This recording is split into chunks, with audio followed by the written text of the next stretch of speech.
ನಮಸ್ಕಾರ ವೀಕ್ಷಕರೇ. Ebola is back. Ebola ಅನ್ನೋದು ಇವತ್ತು ಮತ್ತೆ ಜಗತ್ತನ್ನ ಭಯ ಬೀಳಿಸ್ತಾ ಇದೆ. ಈ ಕಾಯಿಲೆ ಗೊತ್ತಾಗುವಷ್ಟೊತ್ತಿಗೆ ಜನ ಸಾವಿನ ಅಂಚಿಗೆ ಹೋಗಿರ್ತಾರೆ. ಎಬೋಲಾ ಅನ್ನೋದು ಸುಮಾರು ವರ್ಷಗಳ ಮುಂಚೆ ಐಡೆಂಟಿಫೈ ಆದಂಥ ಕಾಯಿಲೆ. ಕಾಂಗೋನಲ್ಲಿ ಫಸ್ಟ್ ಐಡೆಂಟಿಫೈ ಆಯಿತು. ಆವಾಗ 1976 ಆ ಆಸ್ಪಾಸ್ನಲ್ಲಿ ಫಸ್ಟ್ ಕಾಂಗೋ ಇಲ್ಲಿ ಈ ಕಾಯಿಲೆ ಕಂಡು ಬಂತು. ಅದಾದ ಮೇಲೆ ಮತ್ತೆ 2014-15ರಲ್ಲಿ ಕಾಣಿಸ್ಕೊಳ್ತು. ತುಂಬಾ ಜನ ಬಲಿಯಾದರು. ಮತ್ತೆ ಇವಾಗ ಎಬೋಲಾ ಅನ್ನೋದು ಕಾಣಿಸ್ಕೊಳ್ತಾ ಇದೆ. ಇದ್ರ ಸಿಂಪ್ಟಮ್ಸ್ ಕೂಡ ಅದೇ ರೀತಿ ಇದೆ. 21 ದಿನ ತನಕ ಗೊತ್ತೇ ಆಗೋದಿಲ್ಲ ಈ ಕಾಯಿಲೆ ಬಂದಿದೆ ಅಂತ. ಅದಾದ ಮೇಲೆ ಗೊತ್ತಾಗೋ ಅಷ್ಟೊತ್ತಿಗೆ ಸಾವಿನ ಕಡೆಯ ಕ್ಷಣಗಳನ್ನ ಎಣಿಸ್ತಾ ಇರ್ತೀವಿ. ಬಚಾವಾಗುವ ಕೇಸಸ್ ತುಂಬಾ ರೇರು. ಅಂತ ಭೀಕರವಾದ ಪ್ಯಾಂಡಮಿಕ್ ಮತ್ತೆ ಶುರುವಾಗಿದೆ ಸೌತ್ ಆಫ್ರಿಕಾದಲ್ಲಿ. ಈಗ ಆಲ್ರೆಡಿ ಸುಮಾರು 88 ಜನ ಈ ಎಬೋಲಾಗೆ ಬಲಿಯಾಗಿದ್ದಾರೆ. ಇನ್ನ ಜಾಸ್ತಿ ಬಲಿ ಆಗ್ತಾನೆ ಇದ್ದಾರೆ. ಸ್ಪ್ರೆಡ್ ಆಗಬಾರ್ದು ಅಂತ WHO ಏನೇನೋ ಮಾಡ್ತಾ ಇದೆ. ಆದ್ರೂ ಕೂಡ ತುಂಬಾ ಕಷ್ಟ ಇದೆ.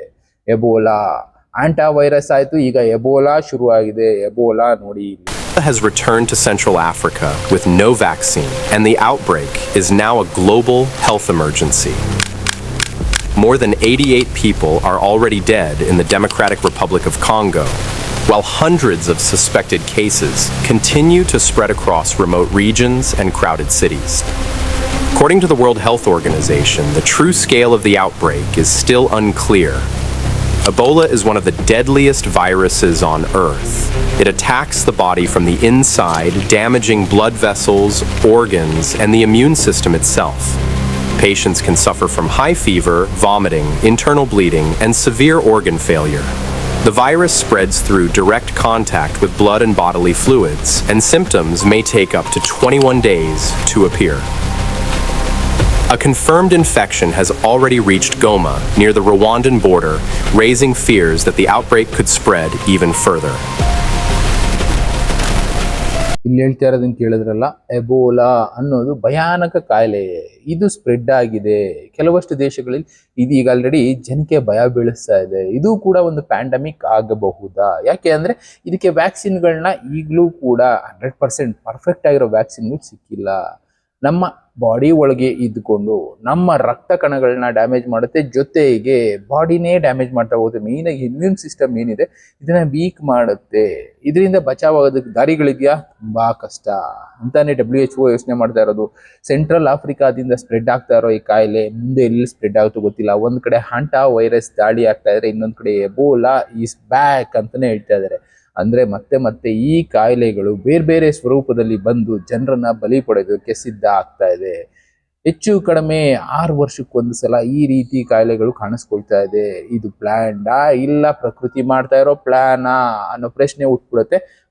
ಈ ಕಾಯಿಲೆಯಿಂದ ಬಚಾವಾಗೋದಕ್ಕೆ ಜನರಿಗೆ ತುಂಬಾನೇ ಕಷ್ಟ. ಸದ್ಯಕ್ಕೆ ಆಫ್ರಿಕಾದಲ್ಲಿ ಮಾತ್ರ ಹರಡಿರುವಂತ ಈ ಕಾಯಿಲೆ ಮುಂದಿನ ದಿನಗಳಲ್ಲಿ ಬೇರೆ ಕಡೆ ಹರಡೋದಿಲ್ಲ ಅನ್ನೋದಕ್ಕೆ ಹೇಳೋದಕ್ಕೆ ಆಗೋದಿಲ್ಲ. ಯಾಕೆ ಅಂದ್ರೆ ಇದು ಸಿಂಪ್ಟಮ್ಸ್ ಎಲ್ಲ ಗೊತ್ತಾಗೋ ಅಷ್ಟೊತ್ತಿಗೆ ಆ ವ್ಯಕ್ತಿ ಇನ್ನೇನು ಕೊನೆಯ ಕ್ಷಣಗಳನ್ನ ಎಣಿಸ್ಬೇಕು ಅನ್ನೋ ಲೆವೆಲಲ್ಲಿ ಇರ್ತಾನೆ. ಇಮ್ಯುನಿಟಿ ಸ್ವಲ್ಪ ಸ್ಟ್ರಾಂಗ್ ಆಗಿರೋರು ಇದನ್ನ ಫೇಸ್ ಮಾಡ್ಬೋದು. ಅದೇ ಇಮ್ಯುನಿಟಿ ವೀಕ್ ಆಗಿರೋರು ಇದರಿಂದ ಬಚಾವೋದು ಚಾನ್ಸೇ ಇಲ್ಲ ಅನ್ನೋದು ಈ ಎಬೋಲಾ ಆಲ್ರೆಡಿ ತೋರಿಸ್ಕೊಟ್ಟು ಹೊರಟೋಗಿದೆ. ಮತ್ತೆ ಅಂಥದ್ದೇ ಕಾಯಿಲೆ ಈಗ ಜನರಿಗೆ ಭಯ ಬೀಳಿಸೋದು ಶುರುವಾಗಿದೆ. ನಮ್ಮ ದೇಶದಲ್ಲಿ ಆಫ್ರಿಕಾದಿಂದ ಯಾರಾದ್ರೂ ಬಂದಿದ್ರೆ ಟೆಸ್ಟ್ ಮಾಡಿ ಬಿಟ್ಕೊಳ್ತಾ ಇದ್ದಾರೆ. ಏನೋ ಟೆಸ್ಟ್ ಮಾಡಿದ್ರು ಕೆಲವಷ್ಟು ಸಲ ಸಿಂಪ್ಟಮ್ಸ್ ಗೊತ್ತೇ ಆಗೋದಿಲ್ಲ ಅಂದಾಗ ಏನ್ ಮಾಡೋದಕ್ಕಾಗುತ್ತೆ?